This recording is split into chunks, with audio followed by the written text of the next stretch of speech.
Why were they arresting her? That was the question no one dared to ask aloud. Captain Maya Reeves stood at the military checkpoint, the afternoon sun burning like judgment above the Afghan dust. The air shimmered with heat and distrust. Her uniform was plain, her expression unreadable. Yet there was something in her stillness, something that made even the armed sentries hesitate. 3 years away from home, and this was how it ended. Not a salute, not a welcome, just suspicion. The young lieutenant inspecting her papers looked too new for this place, his boots unscuffed, his gaze too certain. "Ma'am, you're claiming attachment to SEAL Team 6, he said, voice taut with authority that hadn't yet been tested by blood. "There are no female SEALs." Maya said nothing. Her eyes followed a dust devil twisting along the road that led back toward the mountains. Those peaks had swallowed her world. They'd taken her friends, her sleep, her faith, and left her with scars the uniform couldn't hide. The silence stretched until it became an answer in itself.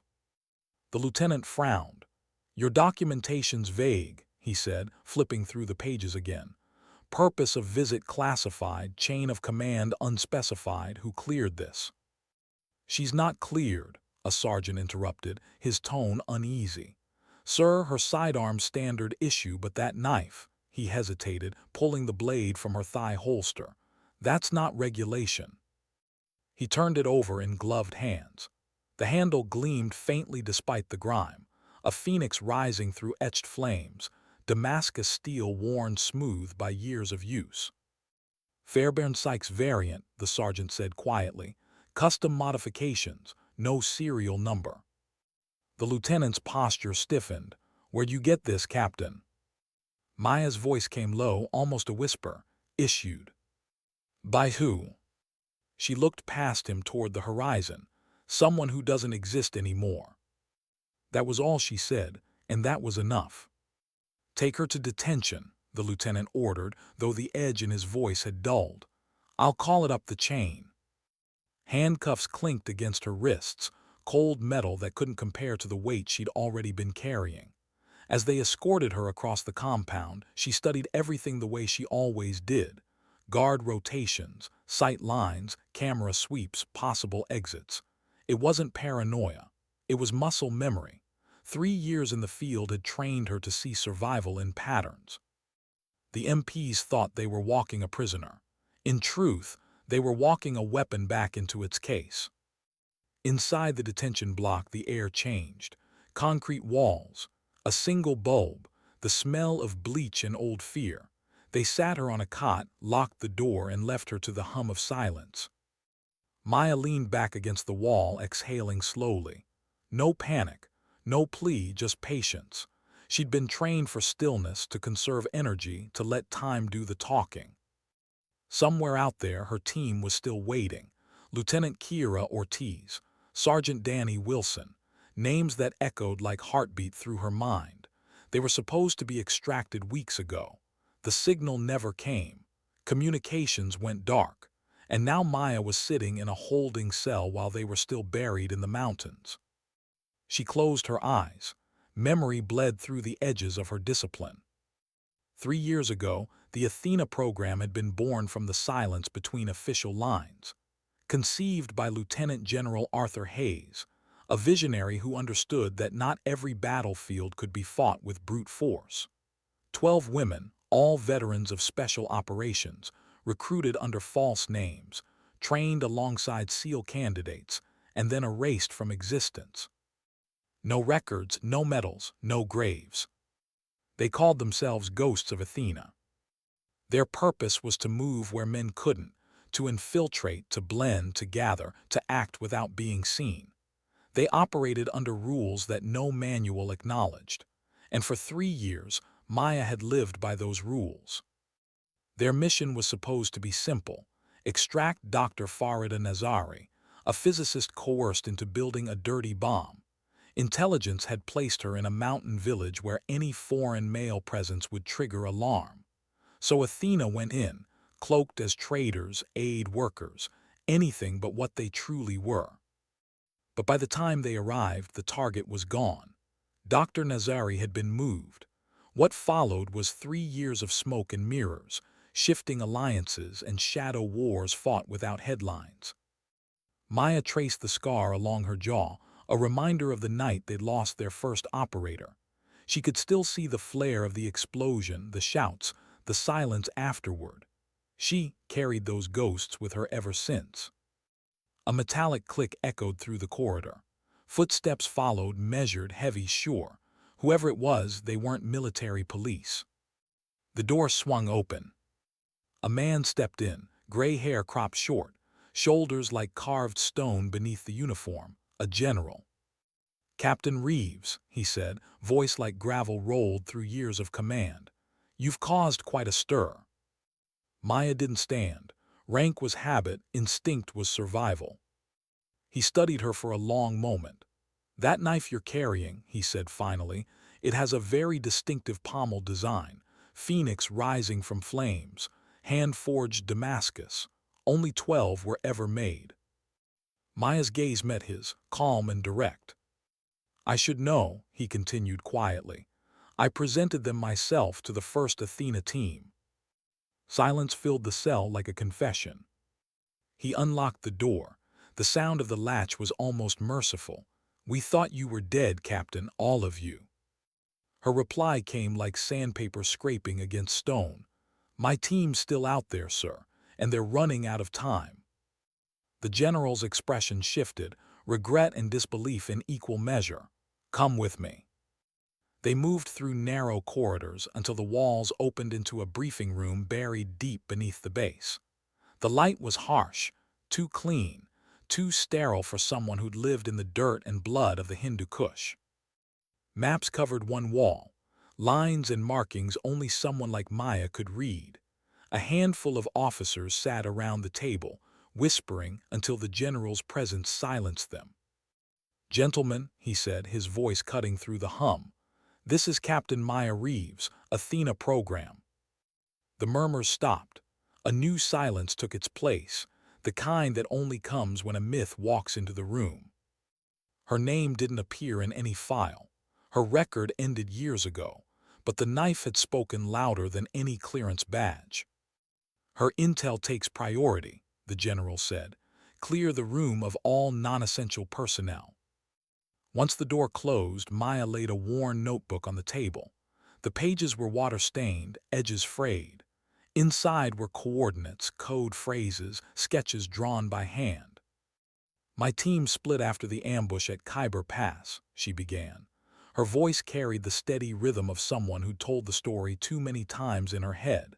"Lieutenant Ortiz took Dr. Nazari south. Sergeant Wilson drew enemy pursuit east. I tracked the leadership north to recover their research files. We lost contact 2 months later." She traced her finger along the map, marking a valley. "This is where Wilson last transmitted." The base commander, Colonel Harrington, leaned forward.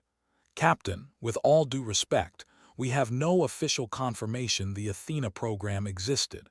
You could be." "Lying," Maya interrupted softly. "You verified my knife, Colonel. You can verify my clearance the same way. Call Admiral Westmoreland. Authorization code Sierra Echo Alpha Lima 9. The colonel hesitated, then gestured to an aide. While the call was placed, Maya's hand trembled slightly. She tried to hide it, but the general saw. He also saw the exhaustion that lived behind her composure, the way her left shoulder tensed with old injury, how she favored her right leg when standing. She'd been running on adrenaline and willpower for far too long. "Captain," General Maddox said quietly, "our latest intel points to a major operation in this region. High-value targets converging. Something big. Could this be connected to your mission?" Before Maya could answer, the door burst open. A young intelligence officer stumbled in, pale and breathless. "Sir, urgent intercept. We've just picked up chatter." He swallowed hard, looking at Maya. "They've captured an American woman matching Sergeant Wilson's description. They're planning a public execution within 12 hours. For a moment, no one spoke. Then the room erupted.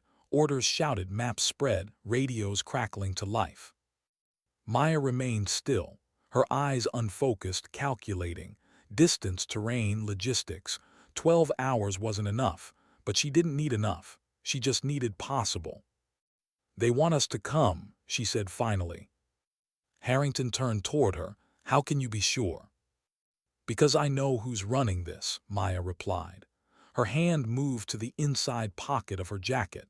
She pulled out a photograph, edges frayed from years of wear. The man in the picture wore a uniform, U.S. Army Special Forces. His name was written on the back in faded ink. "Major Thomas Reed," she said quietly. "My trainer, reported KIA 2 years ago." The general's eyes narrowed. "Reed, he was one of ours." "He was," Maya said, "until he was." The words hung in the air like smoke. "He sold Dr. Nazari's location to the enemy. He's been hunting Athena ever since, and now he's lured us back." The phone on the table chirped. The colonel answered, listening in silence before lowering the receiver. His expression darkened. "They sent a message. Specifically for you, Captain. Reed says he'll trade Wilson for you. Alone. No military interference or he kills her immediately." Maya's gaze didn't waver. "Then I'll go." "That's suicide," Harrington snapped. "No, Colonel," she said softly, almost tenderly. "That's protocol." She stood, the movement slow but sure. "I'll need a helicopter, minimal gear, no trackers." Maddox's jaw tightened. "And what do you expect to accomplish?"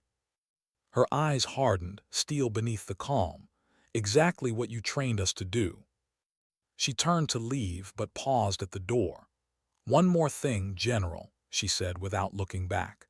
"Tell me the truth about why Athena was really created. Because Reed didn't betray us for money. He betrayed us because of what we were designed to do." The room fell silent again. Outside, the desert wind howled against the base walls.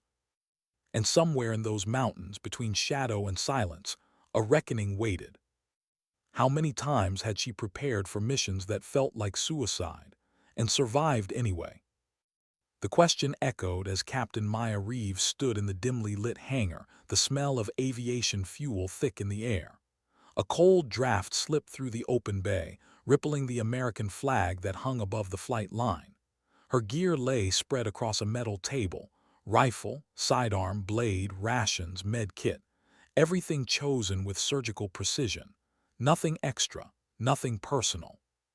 She checked the knife last, the Fairbairn Sykes variant that had exposed her secret. The Phoenix engraving caught the light for a second before disappearing into shadow. She ran her thumb over the symbol. That blade had been a gift once. Now it felt like a burden, a memory that cut both ways. General Maddox stood nearby, silent. He offered her 2 pilots and a recon drone. She refused both. She didn't need eyes in the sky. She needed silence. "You're sure about this?" he asked finally. Maya adjusted the straps on her harness. "No, sir, but I'm certain it has to be me." He studied her a moment longer. There was something about the way she said it, quiet, unflinching, that made argument impossible. "Reed was my friend," Maddox said softly. "Before everything. If you can bring him in alive." She shook her head. "That won't happen." The general exhaled slowly, the kind of breath that carries the weight of years and regret. "Then do what you must, Captain." She nodded once. "I always do." The helicopter waited on the tarmac, blades already spinning. The pilot gave her a grim thumbs-up, eyes hidden behind scratched lenses. She climbed aboard without another word. As the chopper lifted, the base lights shrank beneath them, replaced by an ocean of mountains stretching forever. Afghanistan had always felt like another planet, beautiful, merciless, ancient beyond comprehension. Maya watched the terrain pass below. She could almost trace the scars of old wars carved into the ridges: Soviet outposts, Taliban bunkers, American fire bases, all ghosts of different empires chasing the same illusions. She wasn't here for empire. She was here for her people. The wind howled through the open door, snapping at her gear straps. She closed her eyes. For a moment, she let herself feel what she'd been burying for 3 years, fear. Not for herself, but for what she might have to do, for what she might learn if Reed was telling the truth. If Athena wasn't what she believed, then what had any of it meant? 30 seconds, the pilot called. Maya opened her eyes, rechecked her rifle, and tightened the strap around her knife. "Drop me 5 miles out," she ordered. "No lights, no flares. If you hear gunfire, you didn't." The pilot nodded once. "Good luck, Captain." "Luck for amateurs." She stepped into the night. The rotor wash kicked up dust and snow as she hit the ground, rolling, absorbing the impact like muscle memory. The helicopter faded into the distance, swallowed by darkness. For a long moment, the only sound was the wind sighing through the cliffs. Maya crouched, scanning the terrain through night vision. The outline of the abandoned Soviet-era outpost emerged ahead, concrete skeletons half buried in frost. The place reeked of decay and history, and somewhere inside, Sergeant Wilson was waiting to die. Maya began to move. Every step was a whisper, every breath measured. 2 guards patrolled near the main entrance. She waited until they passed beneath a flickering floodlight before moving. One quick slice. A muffled gasp. The second man turned too late. The knife caught him cleanly below the jaw. He crumpled soundlessly into the dust. No hesitation, no remorse.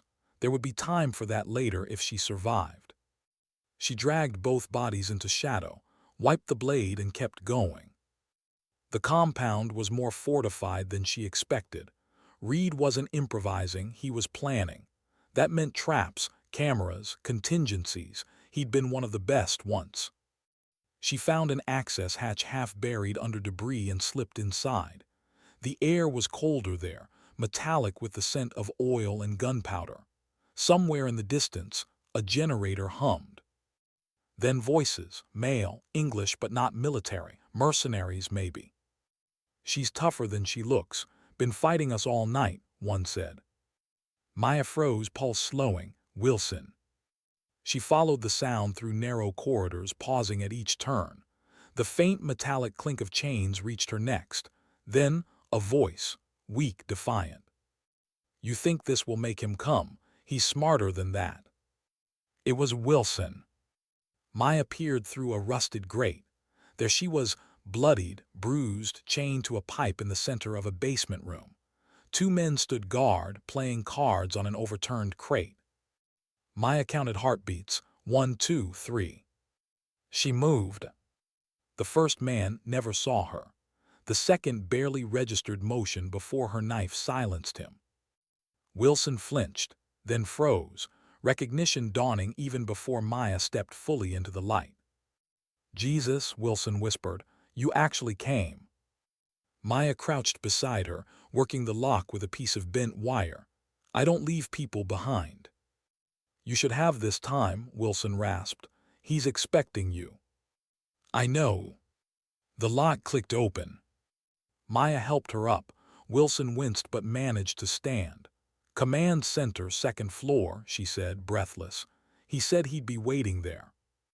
"Extraction point's East Ridge," Maya said. 15 minutes, can you make it?" "I'll make it." Maya handed her a pistol. "If you don't, I'll find you again and kick your ass." Wilson almost smiled. "Yes, ma'am." They clasped hands for half a second, an unspoken bond of blood and memory. And then Wilson was gone, limping into the tunnels. Maya turned toward the stairwell. Each step upward felt heavier than the one before, not from fatigue, but from everything that waited at the top. The door to the command center was unlocked. Of course it was. He was standing by the shattered window when she entered, back to her, a silhouette against the moonlit mountains. Even from behind, she knew him. The stance, the stillness, the arrogance of a man who believed the world had always been wrong about him. "Captain Reeves," he said without turning, "right on schedule." "Thomas," she replied, her weapon never wavered, "it's over." He laughed softly.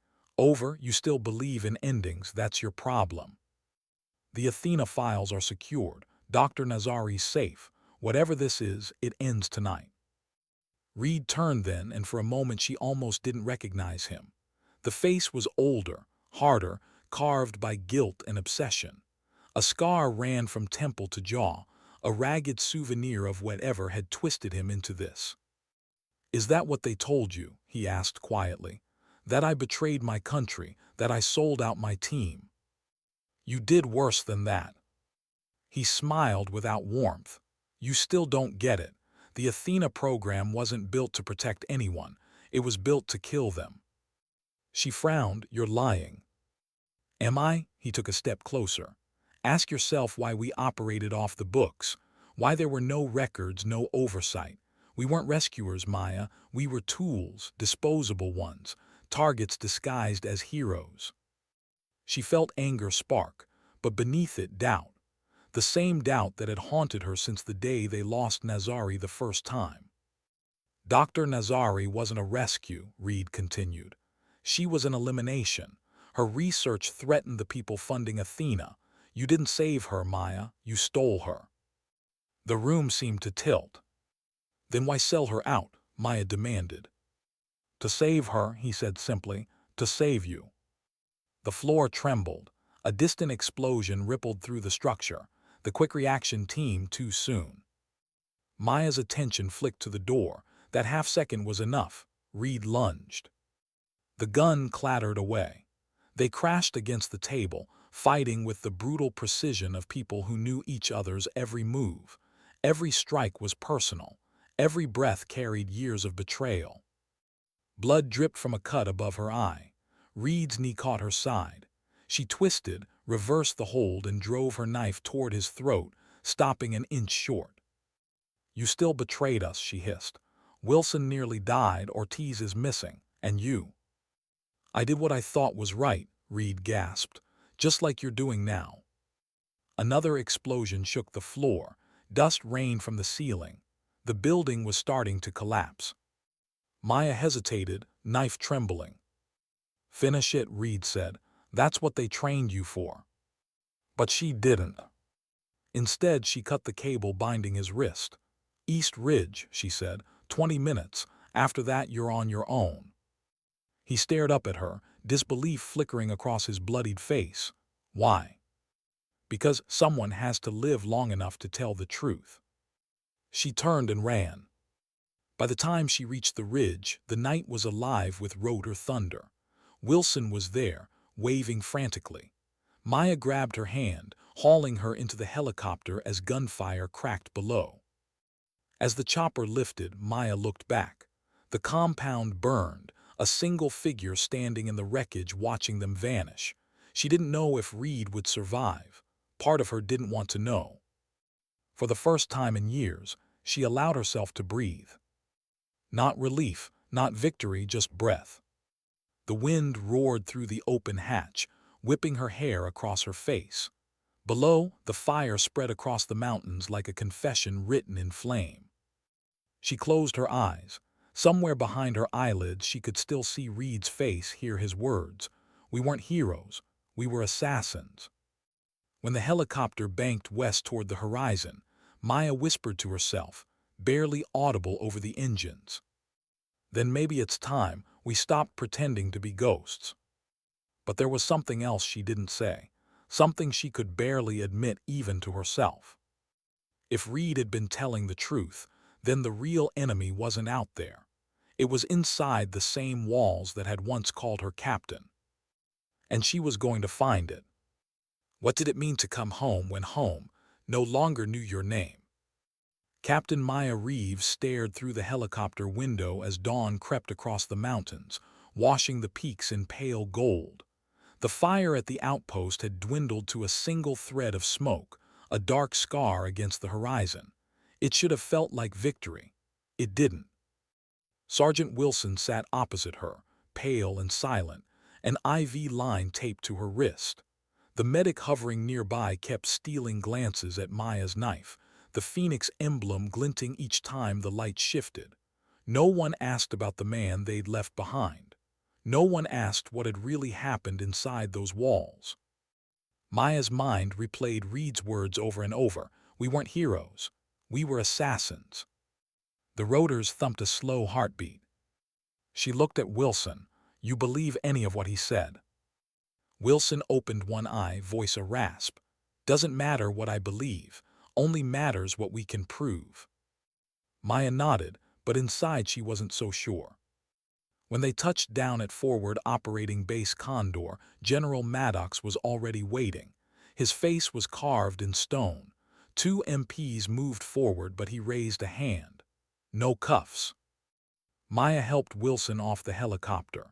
The air smelled of dust and jet fuel, a scent she would forever associate with leaving pieces of herself behind. Inside the command building, the world turned fluorescent again. Hallways too clean, walls too white. After years in the field, it felt alien, like walking through a memory that didn't fit anymore. They led her to a debriefing room. Maddox entered after, closing the door behind him. For a long moment, neither spoke. Finally, he said, I read your report, short, brutal, Reed's alive. I don't know. You left him there. I gave him a choice, she said quietly. Maddox studied her. He said anything about Athena. Maya hesitated, enough to make me question everything we did. He sat, shoulders sagging beneath the weight of secrets. Then, you deserve the truth. The words hung in the air like a sentence. Maya braced herself. Athena was never meant to exist as a combat unit, Maddox began. It started as an intelligence program, behavioral profiling, infiltration psychology. The concept was, women could reach targets men couldn't. The mission expanded faster than oversight could follow. Expanded, she repeated. He met her gaze. Into elimination, political cleanups, deniable strikes, the chain of command blurred. Reed wasn't wrong about that. Maya felt her stomach twist. So the rescues. Most were real, some were. The room tilted just slightly. You built us for something that should never have existed, she said. I didn't build it, Maddox replied. I inherited it. By the time I saw what it had become, it was too late. I tried to shut it down. That's when Reed went rogue. He didn't go rogue, Maya said. He revolted. Call it what you want. The fact remains he killed good men. He compromised missions. He nearly got your team wiped out. She didn't answer, because some part of her, the part that had buried bodies in nameless valleys, understood what Reed had seen. Maddox leaned forward. You still have a choice, Captain. You can burn the evidence and walk away, or you can testify. But if you do, you'll never wear the uniform again. Maya let the silence stretch. Then she asked, almost to herself, when did we stop being soldiers and start being ghosts? He didn't reply. Outside, a helicopter engine roared to life. Somewhere beyond the base fence, another war was already beginning. 2 days later, they flew her to Langley. The city looked small from above, neat grids of glass and order. She hadn't seen it in years. It felt like looking down on another species entirely. Inside the agency's secure wing, the air was colder. The corridors smelled of paper and power. Men and women in suits walked past without meeting her eyes. To them, she was an anomaly, something dangerous they didn't yet understand. They put her in an interview room that looked identical to every interrogation space she'd ever escaped. Except this time, she wasn't the one breaking in. A woman entered, a civilian in her 50s, steel hair pulled back, eyes sharp enough to cut. She extended a folder. Captain Reeves, I'm Ellen Ward, Office of Special Review. You'll speak freely here. Maya glanced at the single red light above the camera. I doubt that. Ward allowed herself a small smile. You're right, but speak anyway.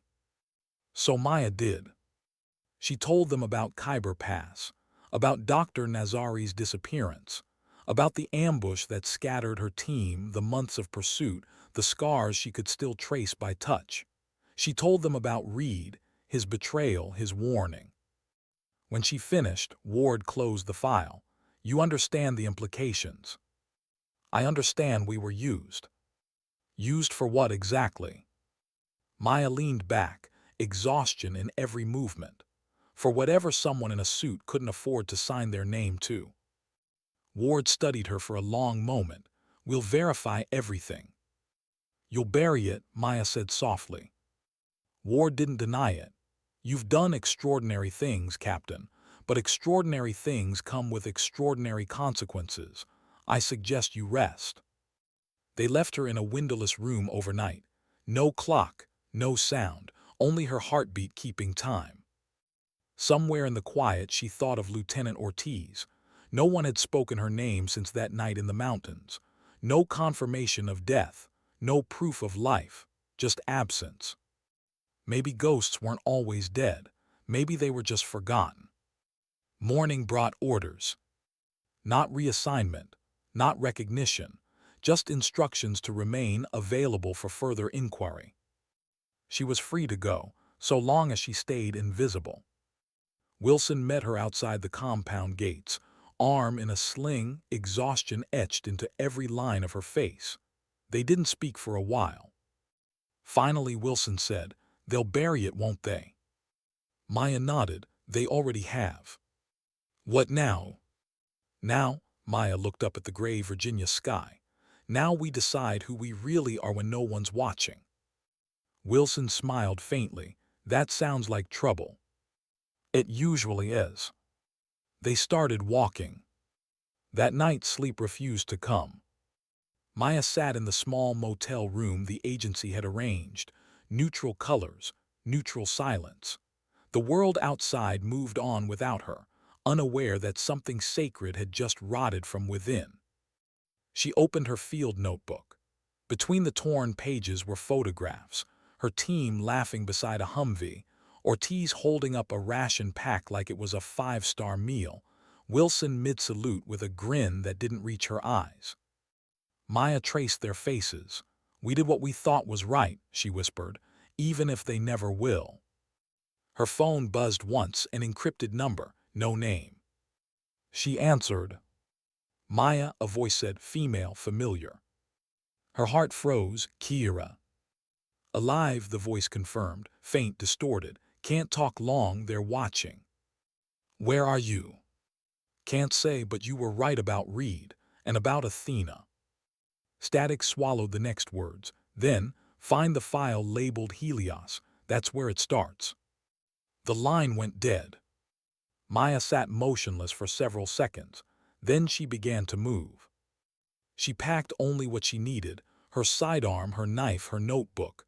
The rest didn't matter. When she stepped outside, dawn was just breaking again. The world looked deceptively peaceful. Somewhere Ortiz was alive. Somewhere the truth was still bleeding. And for the first time since Afghanistan, Maya felt something like purpose. 3 months later, she stood before a closed congressional committee. The press didn't know. The cameras weren't invited. Behind the wooden panel sat men and women whose power could erase whole histories with a pen stroke. They listened as she spoke, clear, steady, unflinching. She gave them coordinates, mission logs, names of the dead, names of the ones who never existed. She told them what Athena really was and what it had done. At the end, one senator leaned forward. "Captain Reeves, if what you're saying is true, this will bring down careers, perhaps governments. Are you prepared for that?" Maya looked him in the eye. "Prepared, no, but responsible, yes." The gavel struck wood. The hearing adjourned. Outside, the air smelled of rain. Wilson waited by a black sedan, hair tied back, bandages gone. She looked almost whole again. "How'd it go?" she asked. Maya smiled faintly. "They heard me, that's enough." Wilson nodded. "Ortiz." "Still quiet, but I'll find her." General Maddox appeared on the steps behind them. His uniform looked heavier somehow, as though truth had weight. "Captain," he said. She turned. "You did what I couldn't," he admitted. "The system will hate you for it, but some of us needed you too." She studied him a moment, then extended her hand.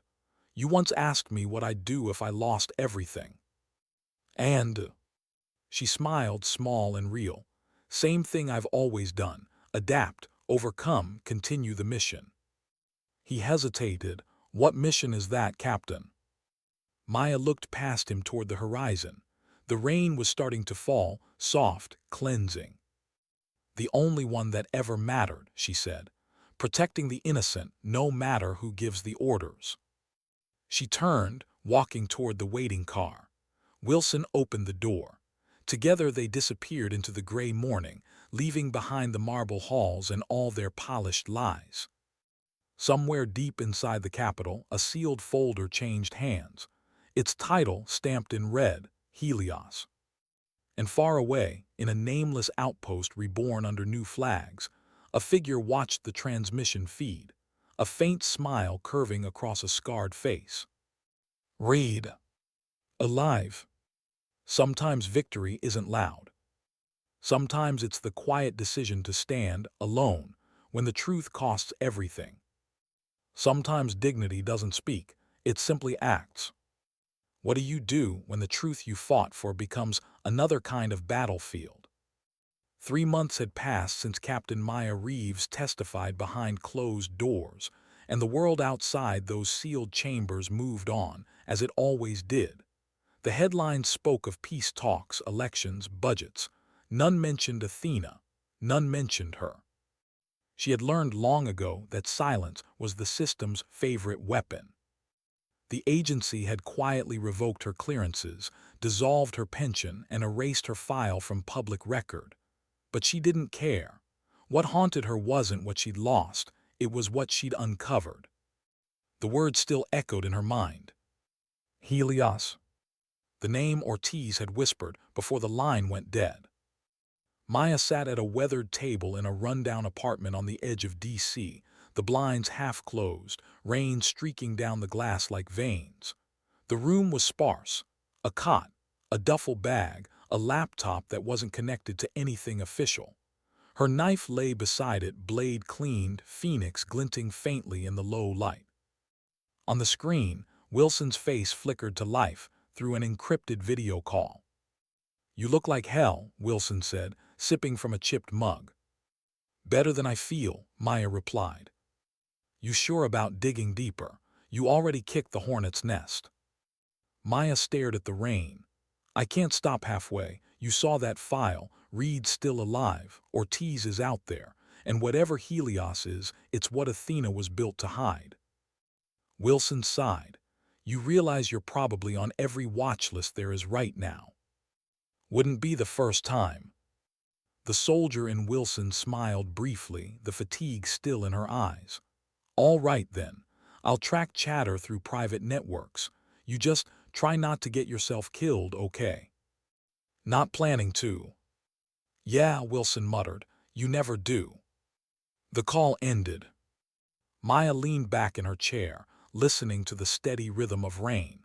Somewhere, someone had spent years ensuring no one would ever connect Athena to Helios, and yet Ortiz had found the link. That meant there was still a trail, thin, maybe invisible, but real.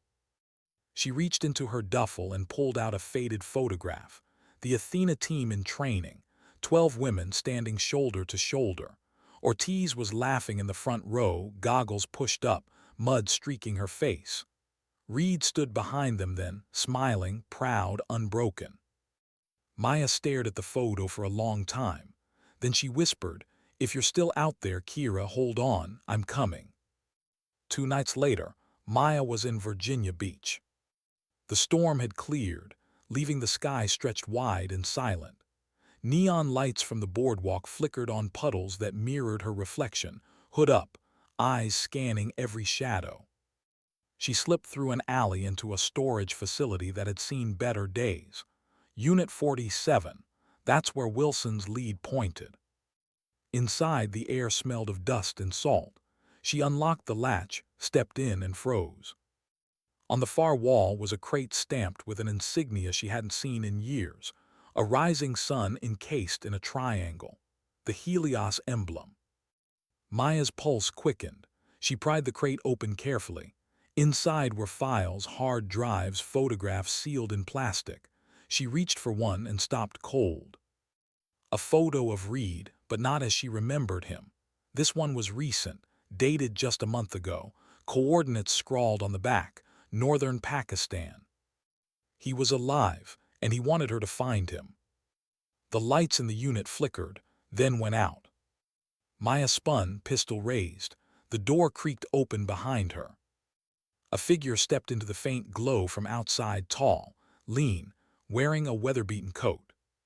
Still breaking into places you're not supposed to be.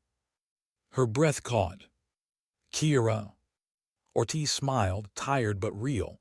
Missed you too, Captain. Maya lowered the weapon slowly. You're supposed to be dead. Supposed to be, Ortiz said. The problem with being ghosts is nobody checks for a pulse. Maya stepped closer. How did you find me? Ortiz glanced toward the crate. Same way you found that. We're both chasing the same fire. You said Helios. What is it? Ortiz hesitated. It's not a project, it's a ledger. A financial program used to funnel private contracts through defense funding. Athena was one of them, but there were others. Operations you've never heard of, names wiped from every system. Helios was the umbrella that paid for all of it. Maya frowned. You're saying Athena wasn't rogue, it was financed. Ortiz nodded, and Reed's trying to expose who signed the checks. Maya blinked. Expose, he killed people, Kira.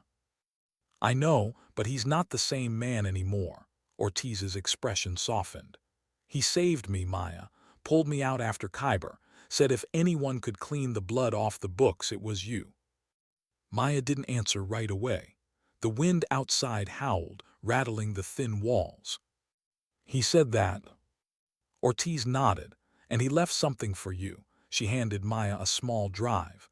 Encrypted, old-school hardware, said you'd know the key. Maya stared at it. The drive was engraved with a phoenix. Reed's symbol. Her hand trembled slightly as she closed her fingers around it. You trust him? Maya asked. I trust what I saw. He could have left me to die, he didn't. Maya sighed. You always did believe in redemption. And you always believed in control. The words weren't an accusation, just truth. They stood in silence for a long time before Maya spoke again. We can't stay here. If I found this place, others will too. Ortiz nodded. I've got a safe house near Quantico. We can start there. As they stepped outside, lightning flashed far out over the ocean, illuminating the horizon. For a brief second, Maya thought she saw movement near the docks, a silhouette watching from the shadows. But when she blinked, it was gone. The safe house was small, buried in pine woods, walls lined with dust and maps. Ortiz powered up a generator. Still running on fumes, she muttered, just like us. Maya connected the drive to an old laptop. A password prompt appeared, simple, blinking, expectant. What's the key? Ortiz asked. Maya hesitated, then typed, Athena 12. Access granted. The screen flooded with data, transaction logs, mission codes, internal memos. One file stood out, Directive Helios Authorization AWM. She opened it. Inside were signatures, dates, transfers from private accounts into shell companies, and a name she recognized. Admiral Westmoreland. The same man she'd told Harrington to call months ago. The man who'd verified her clearance. He signed the funding, Maya whispered. Ortiz leaned in. My God. The directive outlined covert programs spanning a decade, assassinations, destabilizations, proxy wars, all under the guise of national security partnerships. Athena was only one spoke in the wheel. And Reed had tried to shut it down. Maya sat back, the weight of realization settling over her. He wasn't wrong, he was cleaning up after us. Ortiz met her gaze. Now do you understand why he's still alive? He's got leverage, the files, and they can't let that leak. Maya rubbed her temples. Then why give me this drive? Because he can't finish it without you. Maya stared at the flickering data on the screen. Or because he wants me to take the fall. Before Ortiz could answer, the sound of rotors thundered overhead. Both women froze. Maya killed the lights. How many? Ortiz glanced through a gap in the blinds. 2 Black Hawks, no insignia. Agency. Maya grabbed the drives, stuffing them into her pack. We're burned. Bullets shattered the windows before the echo of rotors faded. Out the back, Maya shouted. They sprinted through the woods, branches whipping against their faces. Behind them, the safe house erupted in flames. The forest glowed orange. Shadows flickered across the trees as soldiers advanced, night vision lenses glinting like cold stars. Maya dove behind a fallen log, pulling Ortiz down with her. They're using thermal. We won't last long here. Ortiz's breath came fast. What now? Maya looked toward the ridgeline where the dark outline of the Potomac shimmered beyond the trees. We run. Then we make them chase the wrong ghosts. They moved again, silent, calculated, hearts pounding in rhythm with the chaos behind them. When they finally reached the riverbank, the helicopters were circling wider, searching. Maya waded into the freezing water, motioning for Ortiz to follow. The current bit like ice, dragging at their legs. But it carried them away from the searchlights, away from the world that had decided they were expendable.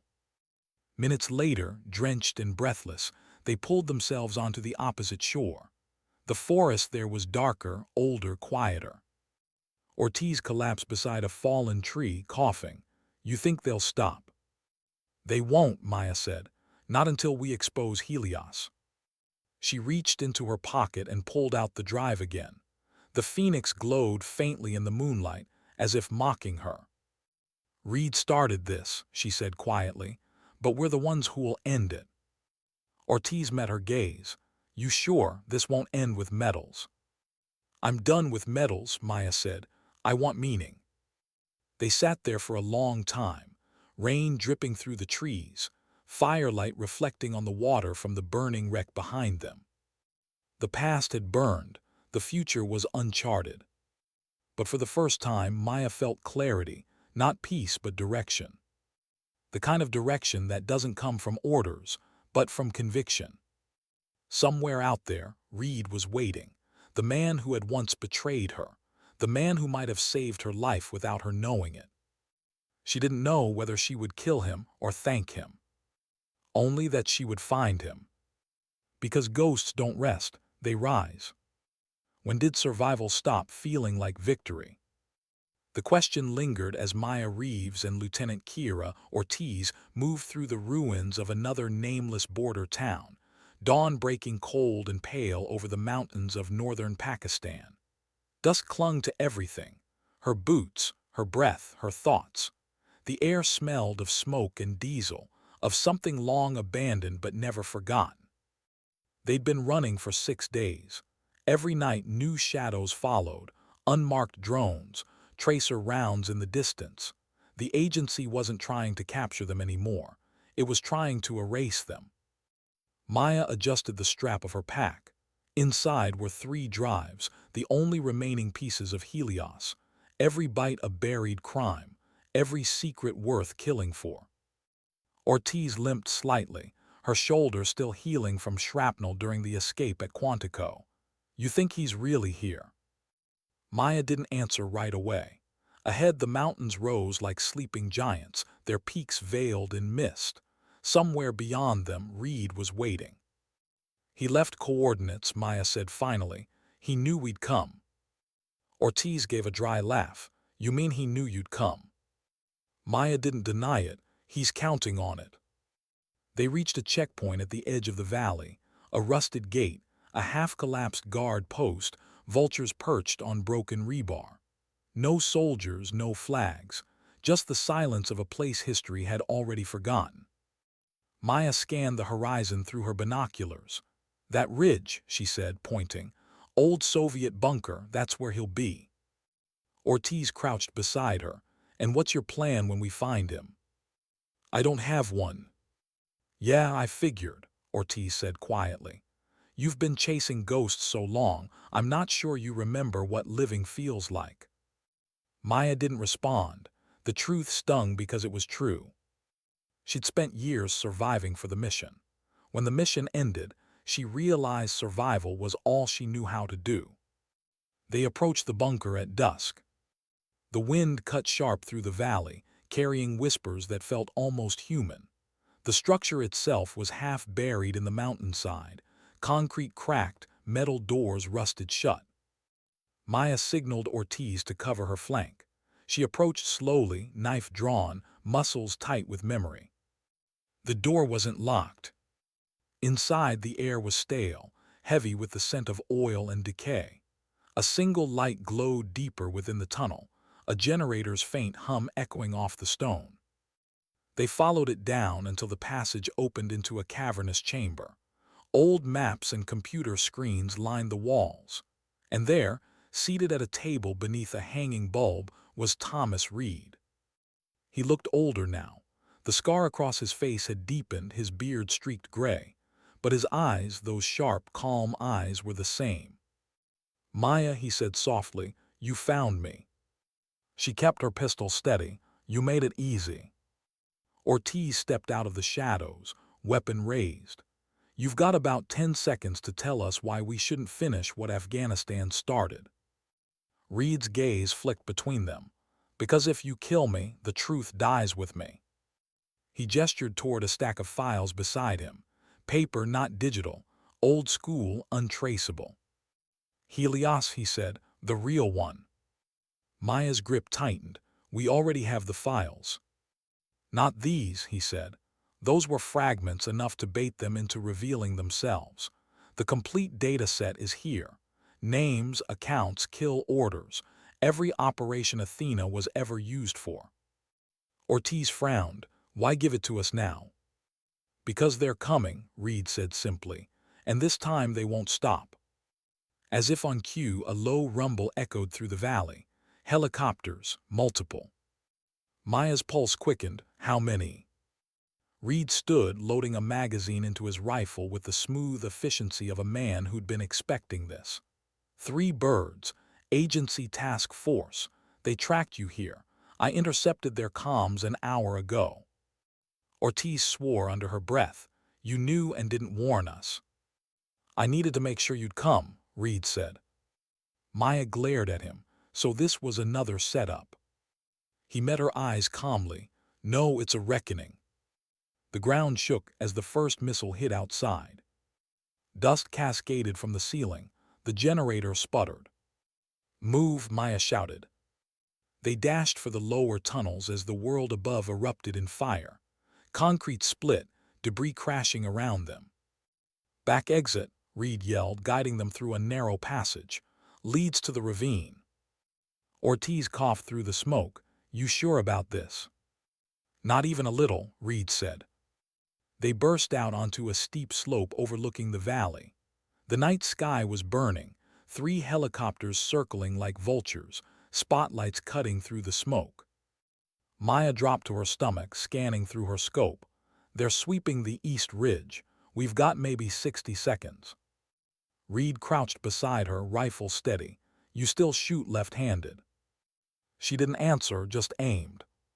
The first shot cracked through the chaos. A spotlight shattered. The valley plunged into darkness again.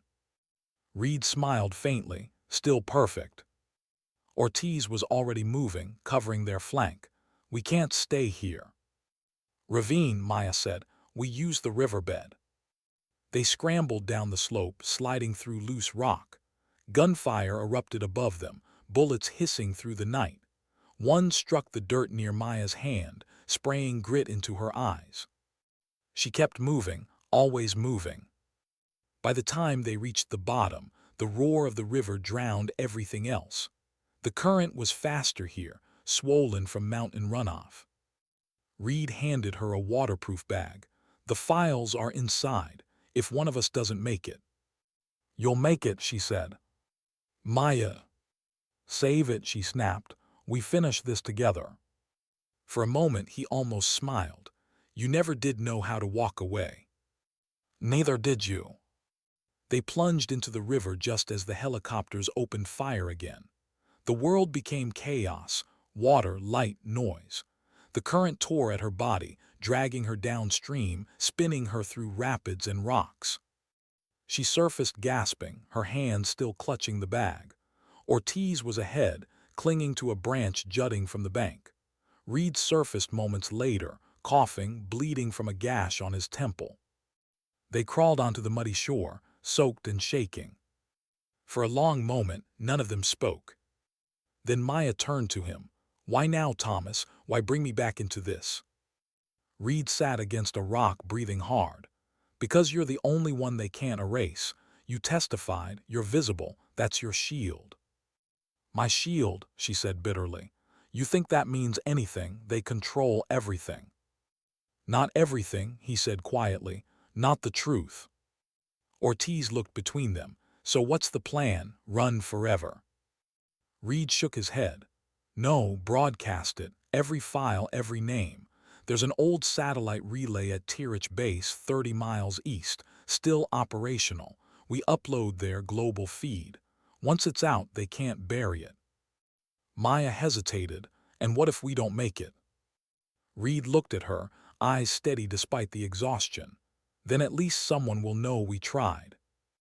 They moved through the mountains at night. The path was narrow, treacherous, carved by rivers and forgotten wars. At one point they passed a village empty, houses crumbling, toys scattered in the dust. Ortiz stopped, staring at a child's shoe half buried in the mud. "They called it a tactical strike," she murmured. "Said the target was a chemical depot." Maya's throat tightened. She remembered the after-action report. She remembered the lie. Reed glanced back at them. "That was one of ours, Operation Hallow Sun, Athena's third mission." Maya felt something inside her break a little more. "You think we can fix this?" she asked. "No," Reed said, "but maybe we can stop pretending it didn't happen." They reached the ridge by dawn. Below them lay the ruins of Tirich Base, twisted antennas, shattered concrete, a satellite dish half buried in snow. Ortiz smiled faintly. "Still operational, huh?" "Mostly," Reed said. They began setting up the transmitter. The old hardware groaned but responded. Lines of code crawled across the screen. "Signal at 72%, Ortiz said.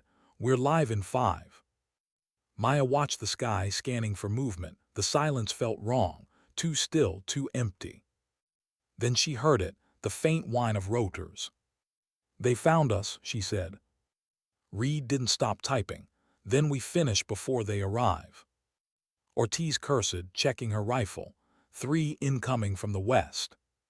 Maya positioned herself by the doorway, eyes narrowing. The first helicopter appeared over the ridge, side guns glinting in the sun. Reed's fingers flew over the keyboard.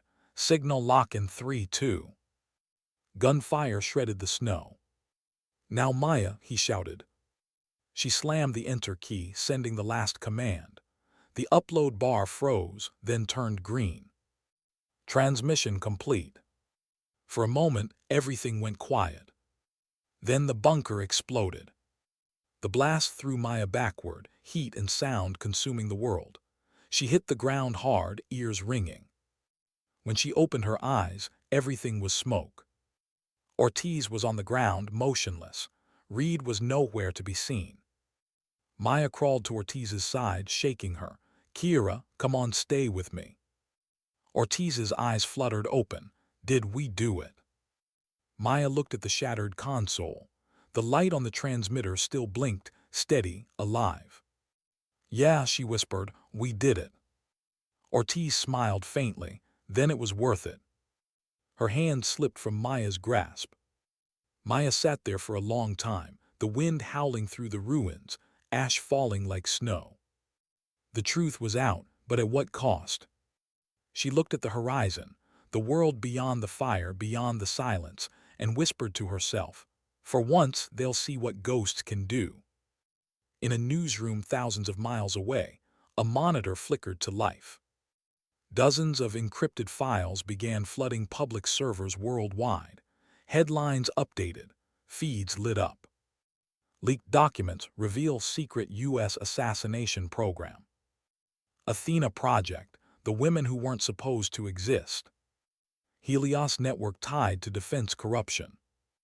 And somewhere deep underground, Reed watched from a hidden screen, the corners of his mouth lifting faintly.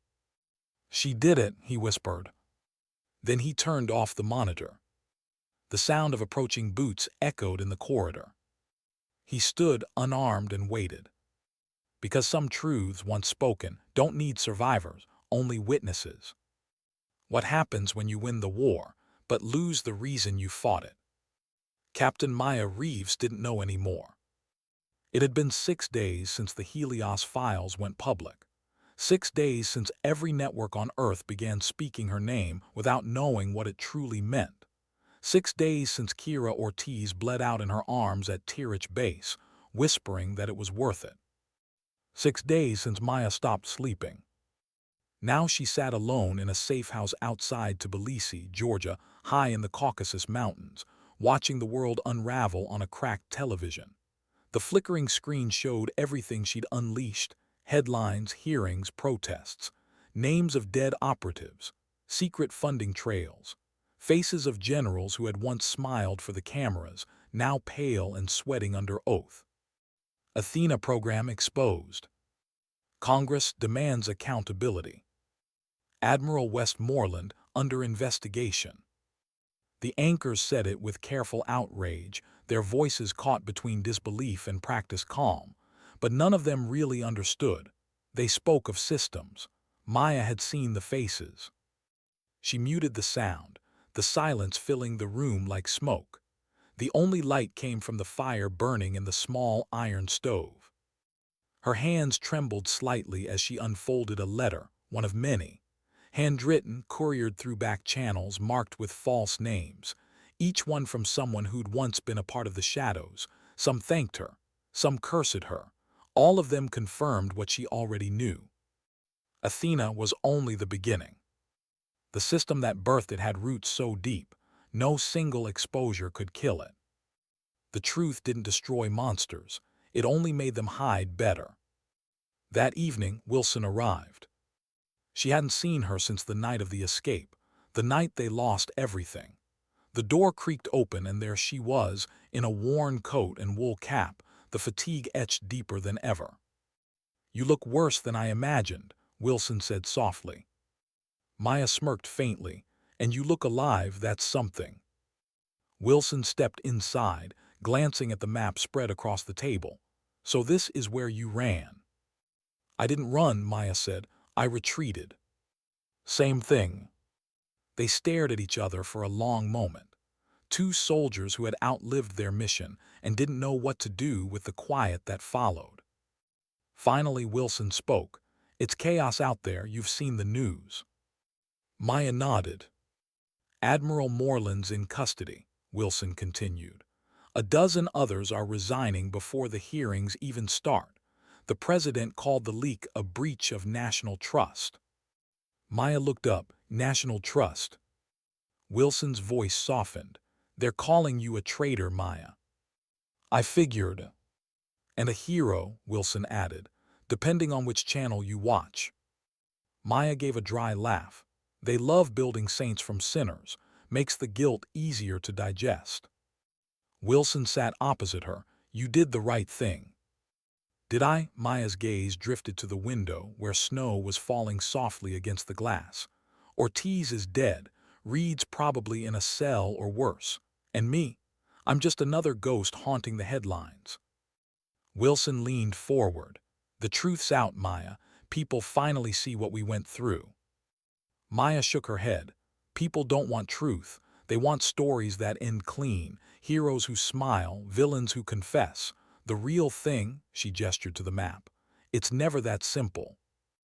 Wilson was quiet for a while, then she said, "There's something you should know. They found Reed." Maya froze, "Alive?" Wilson nodded. "Captured by an international task force near Bagram. He surrendered without firing a shot." "Where is he now?" "Off the record, Langley." Maya exhaled slowly. "They'll bury him." They'll try. Wilson studied her. You want to see him, don't you? Maya didn't answer right away. Her fingers tightened around the letter on the table. He's the last one who knows how deep this goes. Wilson hesitated. Maya, if you walk back into that world. I never left it. There was no arguing with that. The snowstorm hit hard that night. By dawn, the road was buried. Wilson stayed behind as Maya loaded her pack. You sure about this? Wilson asked. No, Maya said honestly, but I can't live with not knowing. Wilson nodded. Then don't die for it either. Maya almost smiled. No promises. She left before sunrise. The journey took 3 days, through back channels, false identities, and smuggled flights. By the time she reached the outskirts of Langley, her body ached with fatigue and cold, but her purpose burned clear. She didn't need clearance to find him. She still remembered the back routes, the ones used for transfers no one was meant to see. When she finally slipped into the underground holding sector, she found him exactly where she expected. A reinforced glass cell, dimly lit, isolated from the rest. Reed sat on a steel bench, hands cuffed, face bruised but calm. He looked up as she stepped into view. For a long time, neither spoke. Then he smiled faintly. You're a hard woman to kill, Maya. I could say the same about you. He gestured toward the guards outside. I assume this isn't a social visit. Maya leaned against the glass. I need to know one thing. Why did you give me the Helios data? Reed tilted his head. Because you were the only one who'd use it right. You could have released it yourself. He smiled bitterly. No one would have believed me. I was already a ghost. Maya studied him. You used me. No, he said quietly. I trusted you, there's a difference. She didn't respond. The silence stretched until it became its own language. Finally, Reed said, I heard about Ortiz. She believed in you, Maya said. He nodded slowly. So did I. The words hung there, simple, human, unbearable. After a moment, Maya asked, what happens now? He laughed softly. They'll interrogate me until I disappear. Maybe I deserve it. Maybe we all do. Reed looked up, eyes steady. You ever wonder, Maya, if all this, Athena, Helios, everything, wasn't about power but fear? Fear of enemies we created just to keep fighting something. Maya thought of the wars she'd waged in silence. The orders that never made sense until she realized they weren't meant to. Yeah, she said finally, I wonder that every day. He smiled faintly. Then maybe you're still the only one who can fix it. She started to walk away. Maya, he said, his voice softer now, thank you. She paused, looking back at him through the glass. For what? For proving ghosts can bleed. She left before he could see the tears she refused to shed. Outside the facility, the night air hit like ice. She walked until the lights of Langley faded behind her, until all she could see was the faint reflection of her breath against the dark. When she finally stopped, she took out her knife, the phoenix emblem catching the faint glow of the moon. The steel was clean, but her hands were not. They never would be. She thought of Ortiz, of Wilson, of Reed, of every nameless operator buried under false flags in forgotten wars. And for the first time, she whispered what she'd never allowed herself to say aloud. I'm sorry. The wind carried the words away, scattering them like ashes. Weeks passed. Governments shifted, committees formed, investigations began, people spoke of reform. But in the shadows, the same old machinery turned under new names. Maya knew it. Wilson knew it. The world didn't change because of truth. It changed because people feared it might. They met once more, in a small cafe on a quiet street in Berlin. Wilson arrived first, a folded newspaper in her hand. Maya sat opposite her, looking more tired than either of them remembered. You heard? Wilson asked. Maya nodded. Reed's dead.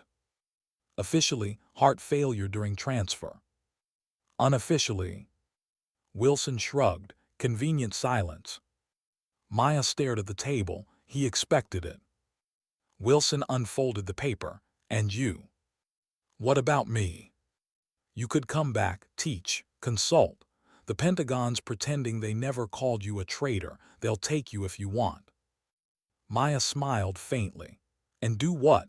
Train the next generation to keep secrets I spent my life trying to expose. Wilson exhaled. You can't stay a ghost forever. Maya's gaze drifted toward the window, where snow began to fall again. Maybe not, but someone has to remind them what ghosts are capable of. They sat in silence, the weight of unspoken memories between them. Finally, Wilson said, Ortiz would have been proud. Maya's voice softened. She was the best of us. She believed you'd make it mean something. I'm trying. They finished their coffee without another word. When Maya stood to leave, Wilson caught her wrist gently. Where will you go? Maya smiled faintly. Wherever the next lie starts. Then she was gone. Into the cold, into the crowd, into the endless rhythm of a world that never stops asking for soldiers and never learns what it costs to make them. Later that night, in a quiet apartment overlooking the river, Maya lit a single candle beside a photograph.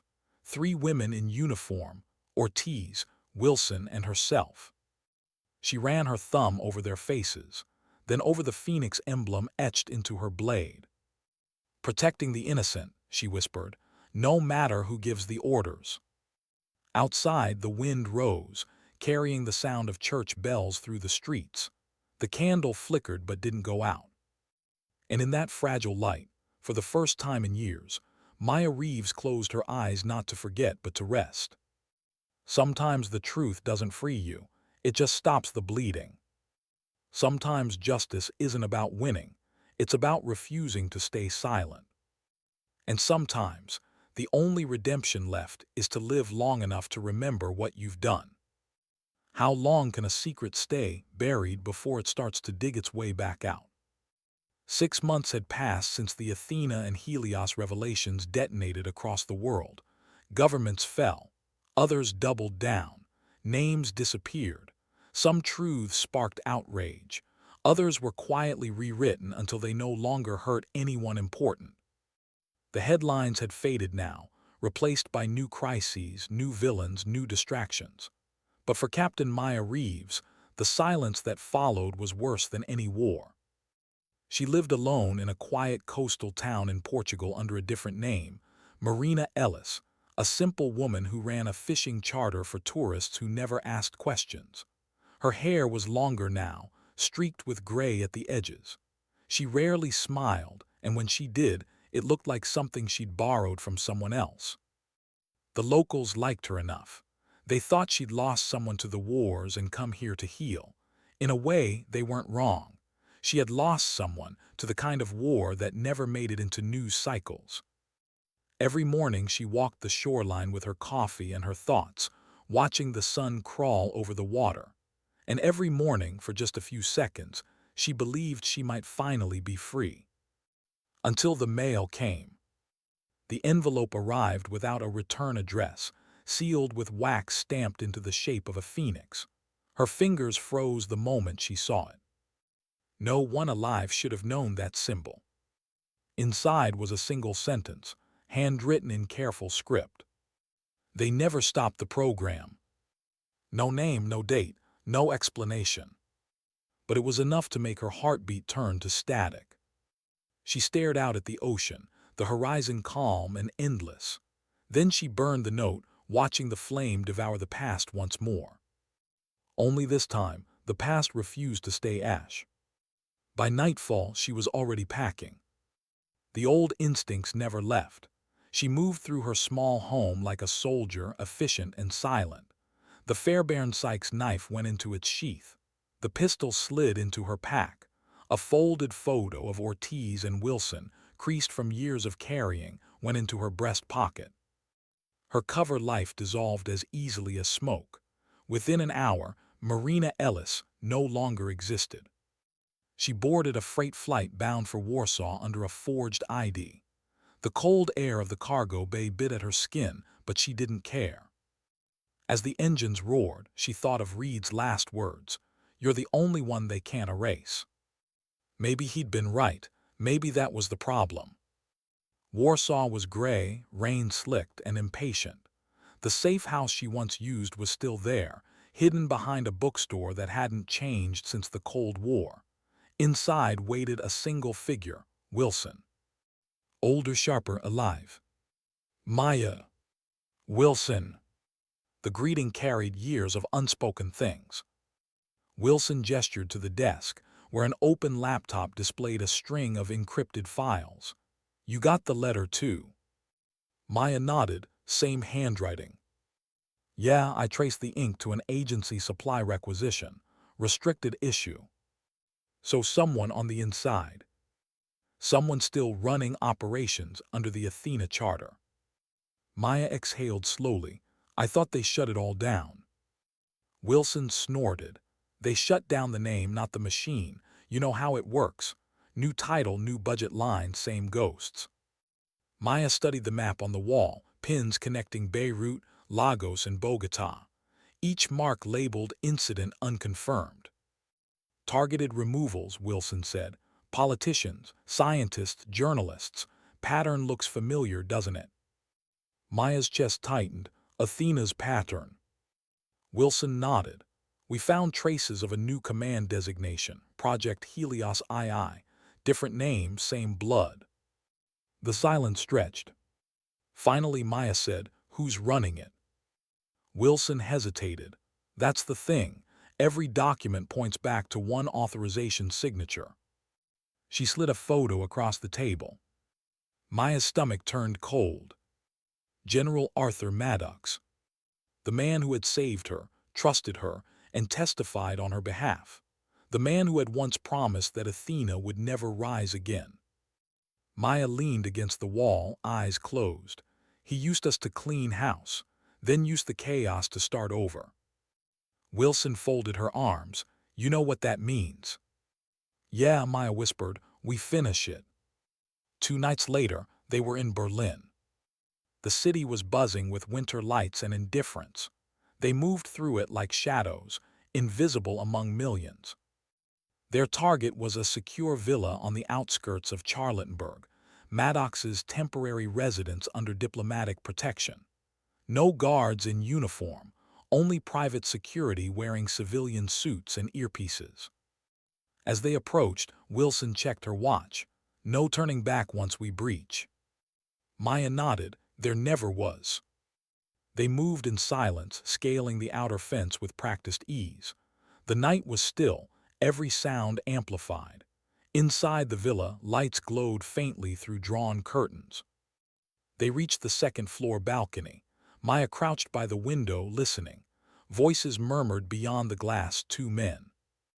Maddox was one of them. The other sounded younger. "The leaks have stabilized," the younger voice said. "Most of the media's moved on." "Good," Maddox replied. "Then we proceed. No loose ends this time." Maya's pulse pounded in her ears. "Sir," the man said carefully, "what about Reeves if she resurfaces?"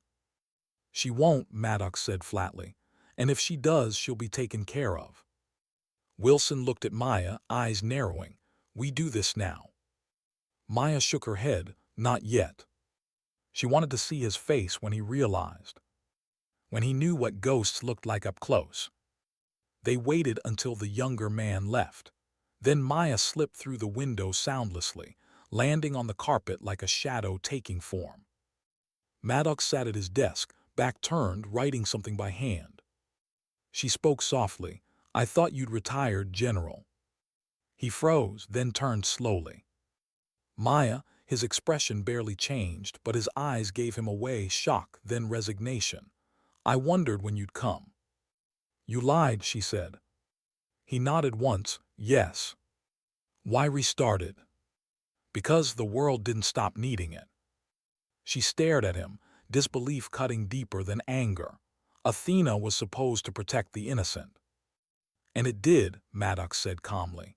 "Do you think the world runs on purity, Captain? It runs on necessary evils. You of all people should understand that. I understand the cost. He stood, adjusting his uniform. You think you're the hero in this story. You're not. You just made the hard work harder. Wilson moved closer, gun raised. Hard work. You built an army of ghosts. You turned people into weapons and called it patriotism. Maddox met her gaze. And yet here you are, still wearing the scars I gave you, still needing a mission. Maya stepped forward. Not this one. He smiled faintly. You can't outrun what you are, Maya. You were made for the dark. You can expose it or you can lead it, but you'll never destroy it. Her finger trembled near the trigger. Maybe not, she said softly, but I can stop you. His eyes didn't flinch. Then do it. The silence between them stretched thin, an entire history hanging on one heartbeat. Maya lowered her weapon. No, she said, you don't get to die clean. Wilson's gaze flicked to her, confused. Maya pulled a small device from her jacket, an audio recorder, light blinking red. I've been recording since I walked in, she said.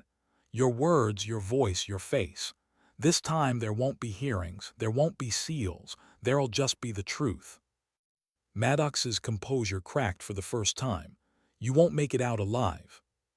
Maybe not, Maya said, but ghosts don't need to live, they just need to haunt the right people. She turned to leave. That's when the first shot hit.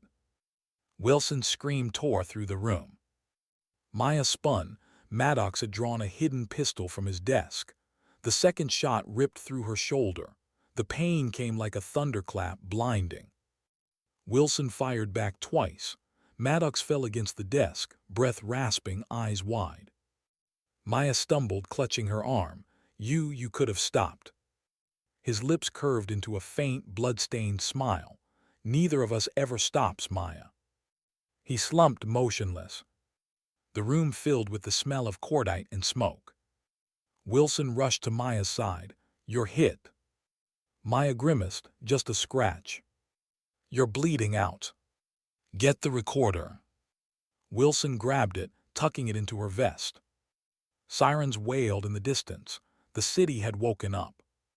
Maya looked down at Maddox's body. You were wrong, she whispered. The world doesn't need ghosts, it needs witnesses. Wilson pulled her toward the balcony. We have to go.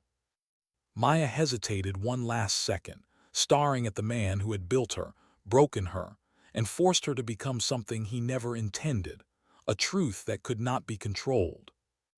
Then she turned away and leapt into the night. They disappeared again, vanishing into the labyrinth of Europe, bleeding but alive. The recording reached the world a week later. Not through news networks, through the people, uploaded anonymously, shared endlessly. Maddox's voice filled the internet, calm and damning. You think the world runs on purity, it runs on necessary evils. No one could deny it now.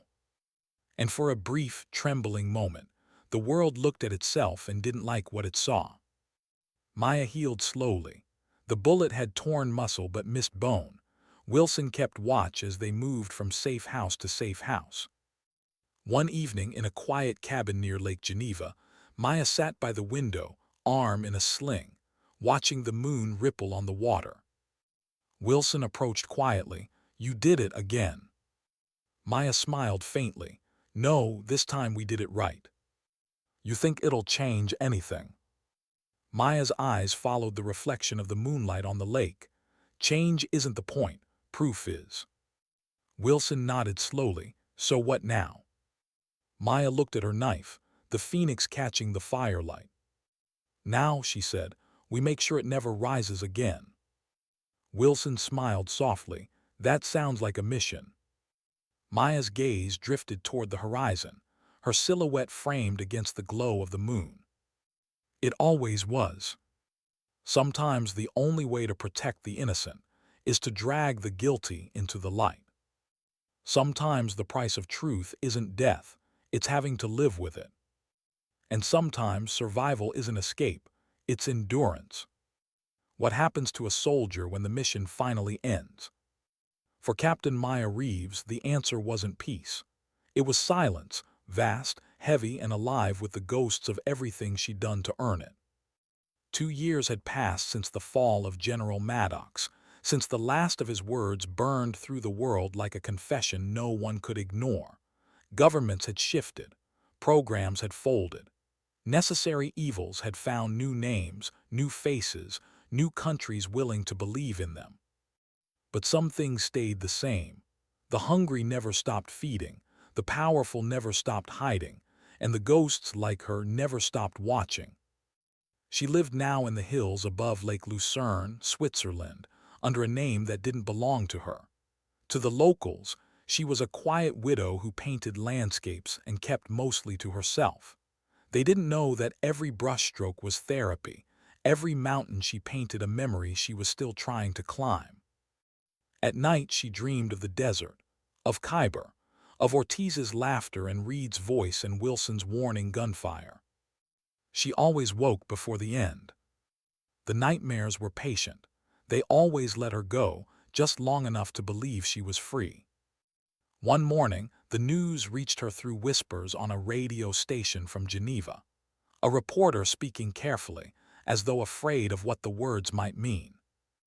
Unconfirmed reports suggest the resurrection of covert paramilitary operations under the designation Project Helios III. Officials deny any relation to previous programs. Maya turned off the radio. For a moment she just stood there, listening to her own heartbeat, steady, defiant, human. She looked around her small cabin. Paintings leaned against the wall, rivers, forests, sunlight that had never seen blood. She had built a life out of fragments, out of peace she didn't quite believe she deserved. But now she knew what the letter had meant all those months ago. They never stopped the program. She sat down, staring at the knife on the table, the same Fairbairn Sykes, the phoenix gleaming faintly in the light. She promised herself she would never touch it again, that some tools were meant to be buried, not honored. And yet there it was, waiting. She ran her thumb along the engraving, whispering softly, "You rise when you shouldn't." Maybe that was the curse of her kind, to rise when they should have stayed dead. Wilson arrived 3 days later.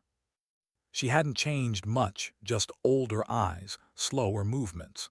She brought with her a storm of information and a look that said she didn't want to be the one to give it. "They restarted it," Wilson said. "Helios III, European front this time. Private contractors, no government fingerprints. Same playbook, new tools." Maya's jaw tightened, and Maddox's replacements. Different faces, same believers. Maya nodded slowly. "Who sent you?" "No one," Wilson said. "I came because they reached out." "They?" Wilson hesitated. "A group calling themselves the Artemis Directive, former intel officers, whistleblowers, they want you." "Why?" "They're building a case against everyone who signed off on Helios III. They need a witness the world can't ignore." Maya looked out the window, where rain traced silver lines across the glass. "I'm done being a weapon," she said softly. "You're not a weapon," Wilson said. "You're the proof they can't kill." Maya shook her head. "Proof doesn't matter. I gave them truth before. What did it change?" Wilson stepped closer. "It changed me. It changed them. Maybe that's all it ever does, one person at a time." Silence filled the room, heavy but not hostile. Finally Maya said, "If I do this, it ends with me. No more ghosts, no more hidden wars." Wilson smiled faintly. "That's the plan." That night Maya couldn't sleep. She walked outside, the lake still and endless under the moonlight. The air was cold enough to sting. She stood barefoot in the grass, eyes closed, listening to the water. In the silence, she could almost hear them, the voices of everyone who'd followed her into the dark. Ortiz's laughter, Reed's weary calm, Maddox's arrogance, Wilson's unshakable faith. And her own, a whisper that no longer belonged to the soldier she used to be. "I'm tired," she said to no one, "but I'm not done." The next day she left Switzerland. No goodbye, no note, no trace. Wilson followed 2 days later, her loyalty silent but absolute. They met the Artemis Directive in Prague, deep beneath an abandoned train station that smelled of dust and history. The leader, a woman named Elena Vorin, had the look of someone who'd seen governments collapse and didn't flinch anymore. "Captain Reeves," Elena said, shaking her hand, "you're a legend." "Legends are for people who died clean," Maya replied. "I'm just what's left." Elena smiled faintly. "Good, we prefer what's real." They showed her the data, new contracts, new missions, targets selected under stability operations.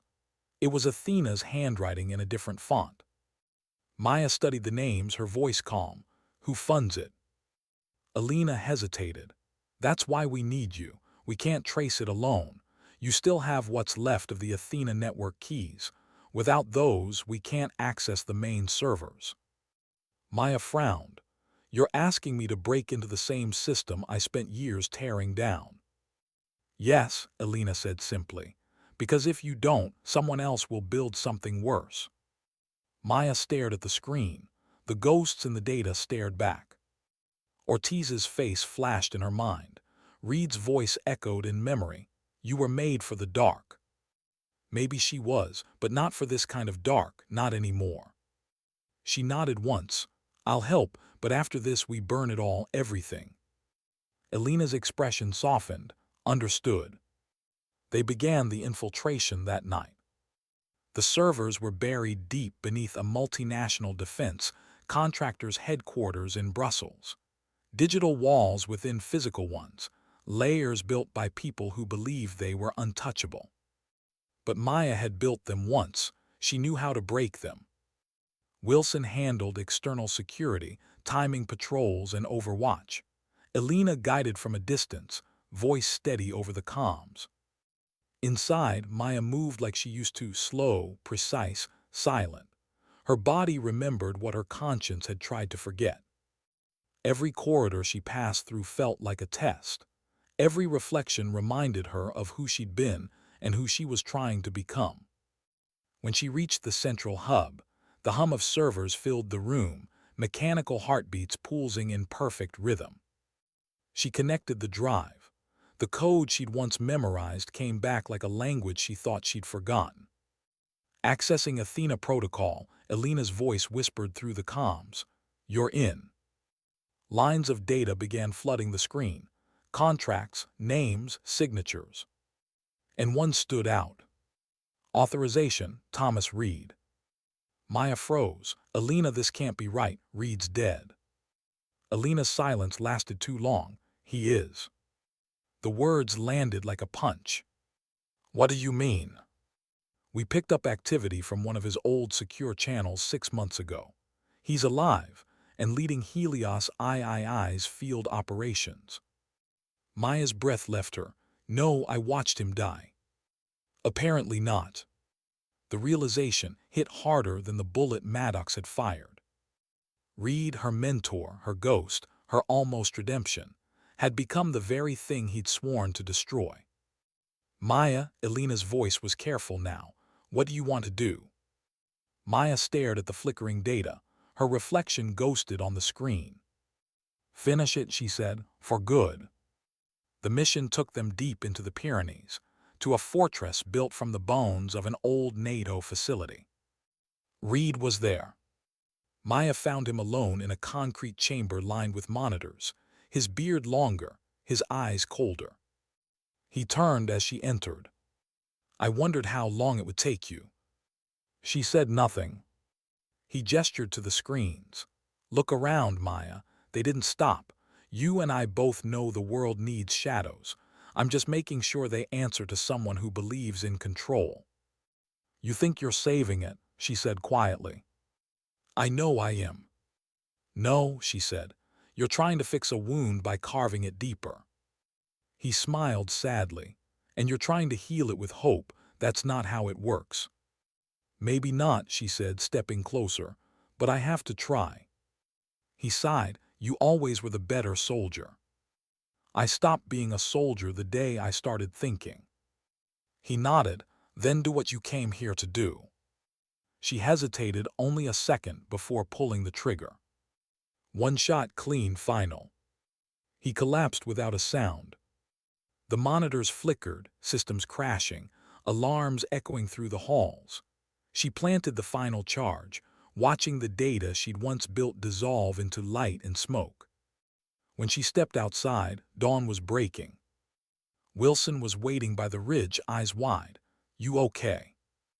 Maya exhaled slowly. "Yeah." "Is it done?" Maya looked back at the rising smoke. "It's over." They stood there in silence as the fortress burned. Another lie turned to ash. Months later, Maya vanished again. No reports, no sightings, just silence. Some say she died that day. Others believe she still moves between borders, erasing the programs that feed on human conscience. But somewhere in a nameless village near the sea, a woman with gray hair and calm eyes paints by an open window. She signs each painting with a single symbol, a phoenix rising from flame. She never explains what it means. She never has to. Because some stories don't end in victory. They end in understanding. And sometimes, the truest warriors aren't the ones who keep fighting, but the ones who finally learn when to stop. Sometimes dignity doesn't speak. It simply acts.